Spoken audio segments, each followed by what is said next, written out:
Когда говорят о том, что в первые месяцы войны сотни тысяч бойцов советской армии, гражданских лиц перешли на сторону врага, нас не обманывают.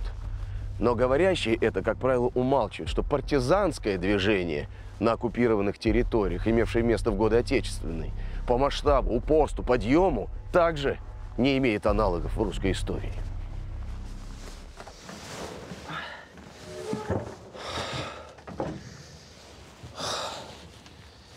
И в былые войны находились предатели, и коллаборационисты. В былые времена, в той же Отечественной войне 1812 года возникало мощное партизанское движение. Но только Вторая мировая вовлекла в эти события невиданное количество людей, сражавшихся с такой яростью, с такой страстью, с таким остервенением. Принимало ли государство в этом участие? Да. Конечно, принимала.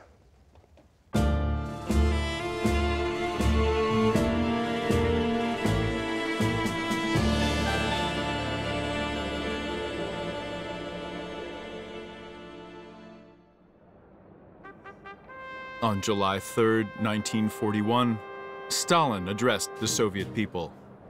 Товарищи, граждане, братья и сестры, бойцы нашей армии и флота, к вам обращаюсь я, друзья мои.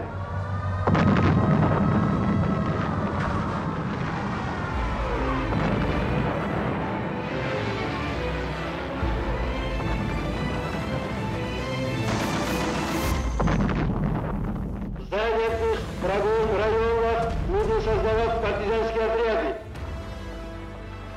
создавать диверсионные группы для борьбы с частями вражеской армии, для разжигания партизанской войны всюду и везде,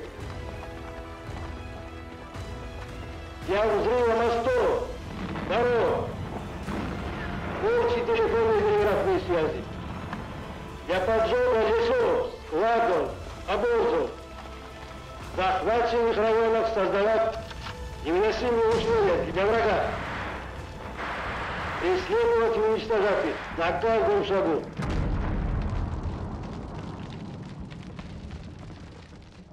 In little more than a month, intelligence services on the Western Front trained over 500 spies, 17 guerrilla detachments, and 29 scouting and sabotage groups for work behind enemy lines. However, ordinary people, too, soon came pouring into the partisan movement, first by the thousands, then the tens of thousands, and ultimately the hundreds of thousands. Я, гражданин Великого Советского Союза, верный сын героического русского народа, клянусь, что не выпущу из рук оружия, пока последний фашистский гад на нашей земле не будет уничтожен. Кровь за кровь, смерть за смерть. Initially, it was local communist officials who were responsible for organizing guerrilla warfare. But since they were known to the whole population, the enemy could quickly sniff them out, arrest and kill them. Then the authorities transferred the mission of organizing partisan resistance to state security. On July 5, 1941, a special People's Commissariat of Internal Affairs group was set up. Its goal, to organize resistance behind enemy lines. In September, a new motorized rifle brigade of the NKVD was formed in Moscow to carry out reconnaissance and disruption behind enemy lines. During the war, it sent 212 special units across the front, with a total membership of over 7,000 men. Special operations groups rapidly took on local volunteers and swelled into large detachments and even unions thereof. Старые и молодые, отцы и сыновья берутся за оружие, чтобы в тылу врага бить и бить фашистскую гадину, взрывать мосты, машины, танки, разрушать аэродромы, телеграфную и телефонную связь, разрушать планы гитлеровских армий.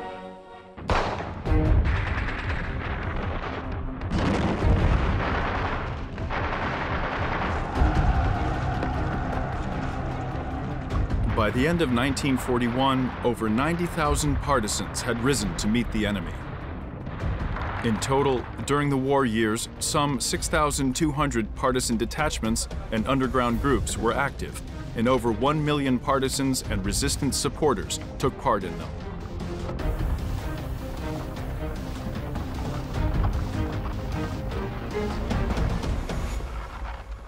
It is important to note that most members of the resistance movement were not at all professional Communist Party officials or NKVD fighters. According to figures for 1944, 80% of partisans were not members of the party. Another noteworthy fact is that over 9% of those fighting behind enemy lines were children and teenagers. In Belarus, Ukraine, and the Bryansk, Smolensk, Kalinin, and Leningrad districts, where the partisans were active, over 4 million Soviet citizens continued to live there, and in various ways they also lent support to the resistance movement and the final victory. On May 30th, 1942, a central authority for the partisan movement was set up under Army High Command. It was headed by Lieutenant General Pyotr Ponomarenko.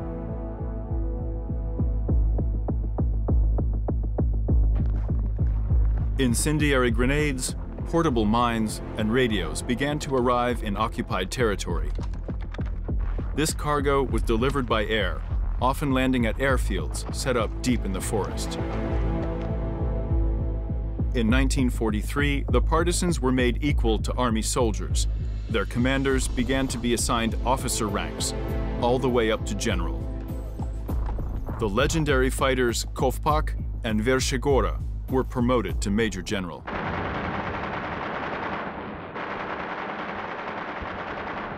Over the war, Soviet partisans killed, wounded, and captured over 1 million Nazi soldiers, officers, and administrative officials, as well as local collaborators.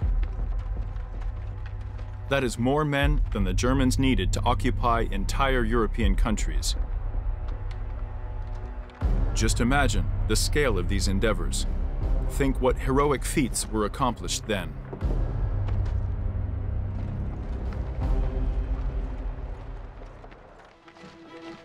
In those parts of the Moscow region occupied by the Nazis, there were 41 partisan detachments numbering some 2,000 people.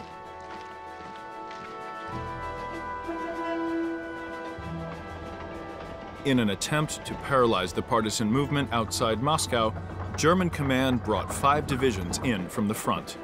The enemy occupiers offered 3,000 rubles for a partisan's head. The local population was forbidden from approaching the railway or the Wehrmacht's encampments. Violators would be shot on the spot.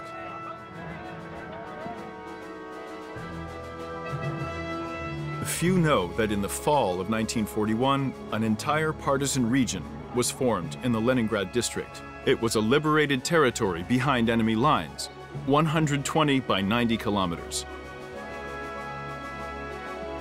4 brigades defended it. Over 20,000 people still lived here, and local councils, schools, and farms still operated.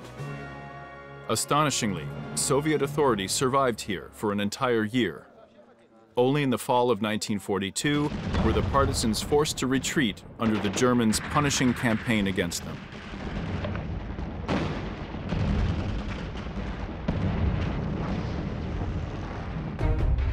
In the Smolensk district, winter of 1942 saw the creation of 3 partisan-controlled regions, the Dorogobuj, Vadinsk, and northwestern regions. Over the next year, more than 120 detachments and units were operating here, boasting over 60,000 fighters.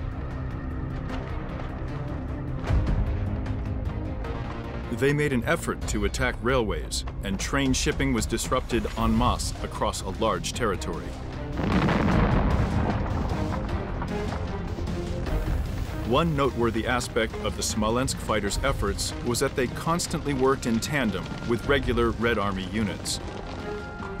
For 5 months, the Dorogobuj, Glinka, Znamensk, and Yelnya partisans fought side by side with General Pavel Belov's cavalry, which had broken through enemy lines, and then the partisans covered Belov's departure back across the front. Over 60,000 partisans fought in the Oryol district. Besides tens of thousands of enemy soldiers killed or wounded, about 1,000 trains derailed, and 113 local administrations stormed. The Oryol fighters also led 25 attacks on German bases, in which they killed 3 generals, along with hundreds of other officers.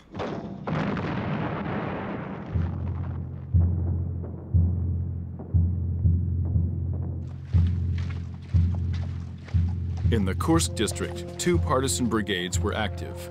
The first was formed in the summer of 1942. For maintaining ties with the main Russian territory, it even had its own airfield. This brigade's biggest operation came on the night of January 1st, 1943. After defeating a German garrison, partisans captured the Deryugina station and held it for 3 days, bringing rail traffic in the region to a complete standstill. The second of the Kursk brigades was formed in the fall of 1942. During one operation, the fighters defeated a huge enemy detachment. Some 135 Nazis were killed, and a large number of trophies were seized. From that time on, the Homutovsky district was completely controlled by the partisans. That is, it remained another island of Soviet authority behind enemy lines. The red flag hung over the administration buildings, and children studied from Soviet textbooks. By early 1943, 512 partisan detachments were active in Belarus. Besides sabotage activities, they carried out meticulous intelligence gathering. Under orders from Soviet command, they collected information on Wehrmacht deployments, bases and logistics facilities, airfields, and landing sites.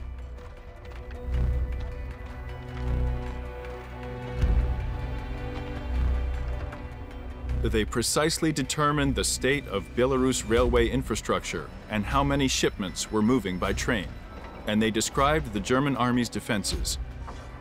It was this reconnaissance which allowed the Soviet command to successfully carry out Operation Bagration.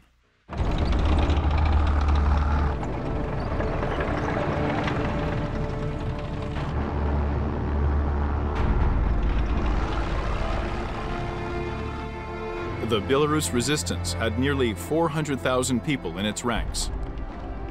It was the largest partisan movement on occupied territory.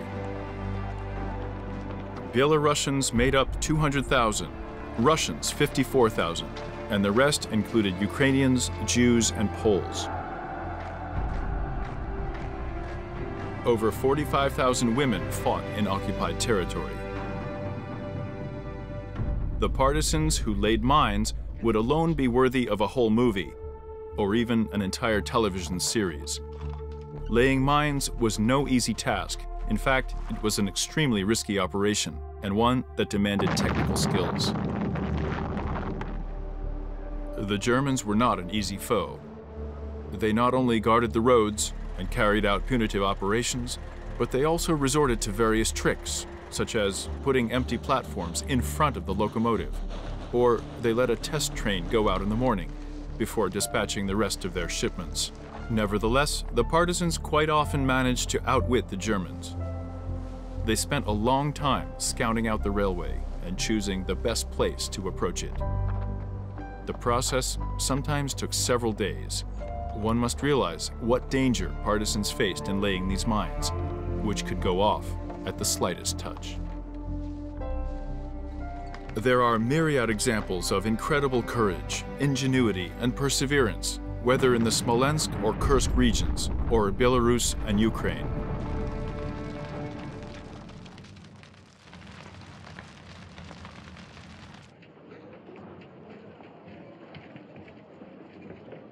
In June 1942, a central command for the Ukrainian resistance was set up. It ran a special school for commanders, commissars, demolition experts, scouts, medical workers, and other specialists. Over 600 radio operators and cryptologists were trained here. There was an especially urgent need for such people, because out of 700 partisan detachments registered with this command, they only had communication with 21 of them.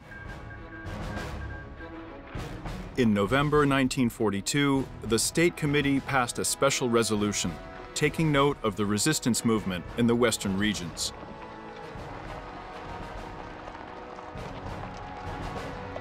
The fighters covered this distance of several hundred miles over the course of a month, and they forded the Desna, Dnieper, and Pripyat rivers.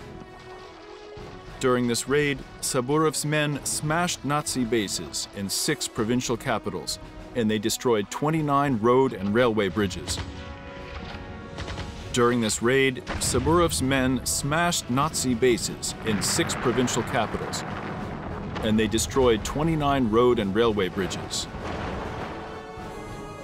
Thus, Saburov's men, working jointly with Kovpak's units and detachments from the Zhytomyr and Rivne districts, established a whole territory free of Nazis that comprised 14 regions with a population of 200,000 people. We cannot overlook the story of Sidor Kovpak, an almost mythological figure. In 1941, he was already 55 years old. By September, his partisan band consisted of 9 people, and he became the 10th. They were then joined by Red Army soldiers who had broken out of encirclement, and so their numbers grew. Kovpak's detachment was distinguished by the fact that it was constantly on the move. It hid during the day and walked at night.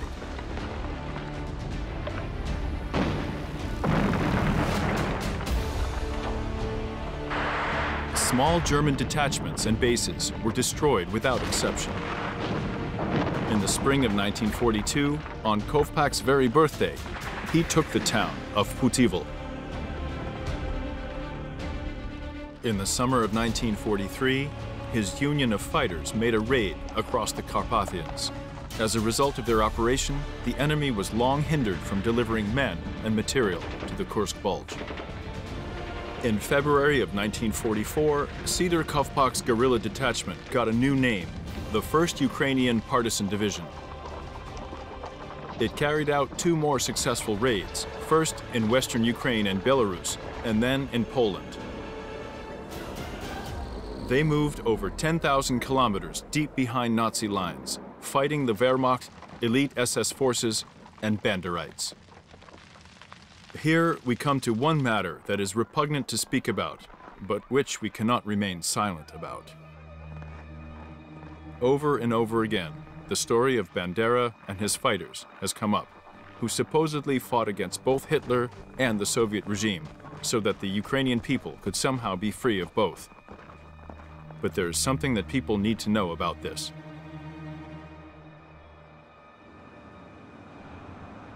The Organization of Ukrainian Nationalists, or OUN, was initially supported by German intelligence. OUN fighters welcomed Hitler's campaign on the USSR, and they attacked retreating Red Army units. Bandera sincerely considered himself to be a full ally of the Third Reich. On June 30th, his supporters proclaimed the establishment of a Ukrainian state in Lviv. However, the Führer intended for these new territories to be under direct German control, and he had little tolerance for these non-Aryans' self-determination. Bandera was placed under house arrest and then moved to a special barracks at the Sachsenhausen concentration camp. The failed Ukrainian dictator spent 3 years here, living in relative luxury. The Germans reformed the Ukrainian nationalists' Nachtigal and Roland battalions into a police force and sent them to fight the Belarusian partisans. When its commander recalled the punitive actions taken by the Banderites, he wrote with pride, "Of all the units guarding the Eastern Front, our men proved the best at their mission."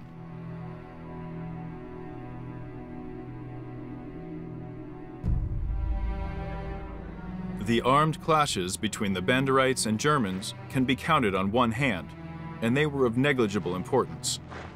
Only in some Banderite fantasy did an operation take place to destroy a German tank echelon in the Volyn region. If we are to believe the author of this colorful account, the Banderites even hauled one tank off using 5 horses for defensive purposes, but there is no actual German documentation of this, just like there are no horses capable of dragging a 56-ton machine down a country road. But the Ukrainian nationalists' struggle against the Red Army, as well as the local Jewish and Polish population, is well documented and undeniable. Remnants of the Banderite movement continued their guerrilla campaigns against Soviet authority in Western Ukraine into the 1950s. According to archival materials, after the liberation of Ukraine, over 8,000 people died at the hands of Banderite nationalists, and that number counts only the military, police, and border guard victims. The Polish Home Army suffered thousands of deaths at the hands of Ukrainian nationalist fighters.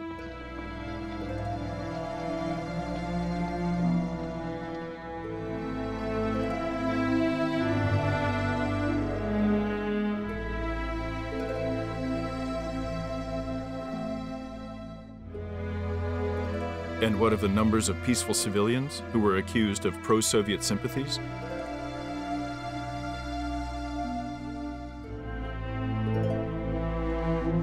The Banderites cannot be called anything but traitors and Nazi collaborators.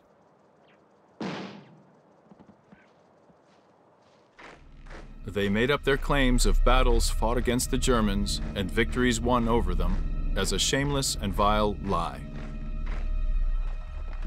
It was these men, shameful men fighting for their shameful freedom, who killed the legendary General Nikolai Vatutin on February 29, 1944, after opening fire on his car.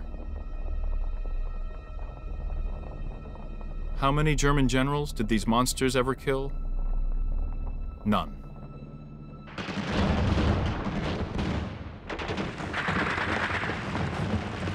Soviet partisans attacked trains over 20,000 times. They disabled over 10,000 locomotives and 110,000 carriages. They blew up 58 armored trains and brought down 12,000 road and rail bridges. Partisans participated in the liberation of Yelsk, Pavlograd, Rostov-on-Don, Simferopol, and Yalta.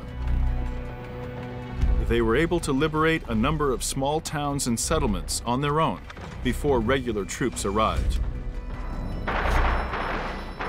The Nazis were continually forced to commit their forces to areas behind their own front lines. 10% of the land forces of Germany and her allies on the Eastern Front were constantly mired in fighting the partisans, but they were never able to stamp them out. We defeated both the Nazis and all of their minions. We defeated the Nazis and all of their minions. They say that history is written by the victors. That was probably the case in former times.